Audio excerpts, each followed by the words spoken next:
ಯಾಕೆಂದರೆ ಒಂದು ಇತಿಹಾಸ, ರಾಮ ಮಂದಿರ ಏನಾಗ್ತಿದೆ ಅನ್ನೋದು ಇತಿಹಾಸ ಅಂಥ ಒಂದು. ಆಮೇಲೆ ಇನ್ನೂ ಎಷ್ಟು ವರ್ಷ ಆದರೂ ಇದು ಉಳ್ಕೊಳ್ಳೋಂಥದ್ದು ಅಂಥ ಇದಕ್ಕೆ ಒಂದು ನಮ್ಮ ಮೈಸೂರದು ಒಂದು ಶಿಲೆ ಹೋಗ್ತಿದೆ ಅಂದರೆ ಇದು ಮೈಸೂರಿಗರಿಗೆ ಹೆಮ್ಮೆ. ಯಾಕೆಂದರೆ ಮೈಸೂರದು ತುಂಬ ಇದೆ ಹೆಮ್ಮೆ ಪಡೋಂಥ ವಿಷಯಗಳು. ಅದ್ರ ಜೊತೆ ಪ್ರಪಂಚದಲ್ಲಿ 7-8 ಅದ್ಭುತಗಳಿದೆಯಲ್ಲ, ಹಂಗೆ ಮೈಸೂರಿಗೆ ತುಂಬ ಹಿಸ್ಟ್ರಿಗಳಿದೆ. ಅದ್ರ ಜೊತೆ ಇದು ಒಂದು ಆ್ಯಡ್ ಆಗುತ್ತೆ. ನಾವು ಎದೆ ತಟ್ಕೊಂಡು ಹೇಳ್ಬೋದು, ನಾವು ಮೈಸೂರವರಪ್ಪ, ನಾವು ರಾಮ ಮಂದಿರಕ್ಕೆ ಹೋದಾಗ ನೋಡ್ರೆ ನಮ್ಮೂರ್ದು ಇದು ರಾಮ ಮಂದಿರದ ಶಿಲೆ ಅಂತ.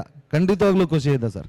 ಖಂಡಿತವಾಗ್ಲೂ ರಾಮ ಮಂದಿರಕ್ಕೆ 100% ಹೋಗ್ತೀನಿ, ಅಯೋಧ್ಯೆಗೆ ಹೋಗ್ತೀನಿ. ಯಾಕೆಂದರೆ ಒಂದು ಇತಿಹಾಸ, ರಾಮ ಮಂದಿರ ಏನಾಗ್ತಿದೆ ಅನ್ನೋದು ಇತಿಹಾಸ ಅಂಥ ಒಂದು. ಆಮೇಲೆ ಇನ್ನೂ ಎಷ್ಟು ವರ್ಷ ಆದರೂ ಇದು ಉಳ್ಕೊಳ್ಳೋಂಥದ್ದು ಅಂಥ ಇದಕ್ಕೆ ಒಂದು ನಮ್ಮ ಮೈಸೂರದು ಒಂದು ಶಿಲೆ ಹೋಗ್ತಿದೆ ಅಂದರೆ ಇದು ಮೈಸೂರಿಗರಿಗೆ ಹೆಮ್ಮೆ. ಯಾಕೆಂದರೆ ಮೈಸೂರದು ತುಂಬ ಇದೆ ಹೆಮ್ಮೆ ಪಡೋಂಥ ವಿಷಯಗಳು.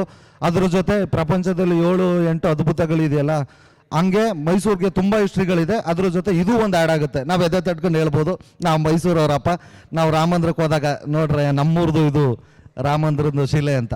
ಖಂಡಿತವಾಗ್ಲೂ ಖುಷಿ ಇದೆ ಸರ್. ಖಂಡಿತವಾಗ್ಲೂ ರಾಮ ಮಂದಿರಕ್ಕೆ 100% ಹೋಗ್ತೀನಿ, ಅಯೋಧ್ಯೆಗೆ ಹೋಗ್ತೀನಿ. ಯಾಕೆಂದರೆ ಒಂದು ಇತಿಹಾಸ, ರಾಮ ಮಂದಿರ ಏನಾಗ್ತಿದೆ ಅನ್ನೋದು ಇತಿಹಾಸ ಅಂಥ ಒಂದು. ಆಮೇಲೆ ಇನ್ನೂ ಎಷ್ಟು ವರ್ಷ ಆದರೂ ಇದು ಉಳ್ಕೊಳ್ಳೋಂಥದ್ದು ಅಂಥ ಇದಕ್ಕೆ ಒಂದು ನಮ್ಮ ಮೈಸೂರದು ಒಂದು ಶಿಲೆ ಹೋಗ್ತಿದೆ ಅಂದರೆ ಇದು ಮೈಸೂರಿಗರಿಗೆ ಹೆಮ್ಮೆ.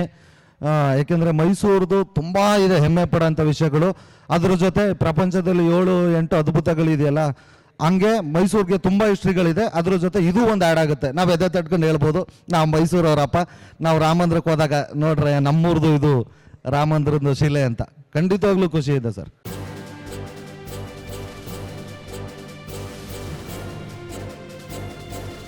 ಇದು ಮಾನವೀಯ ಸಂದೇಶದ ಜನವಾಹಿನಿ.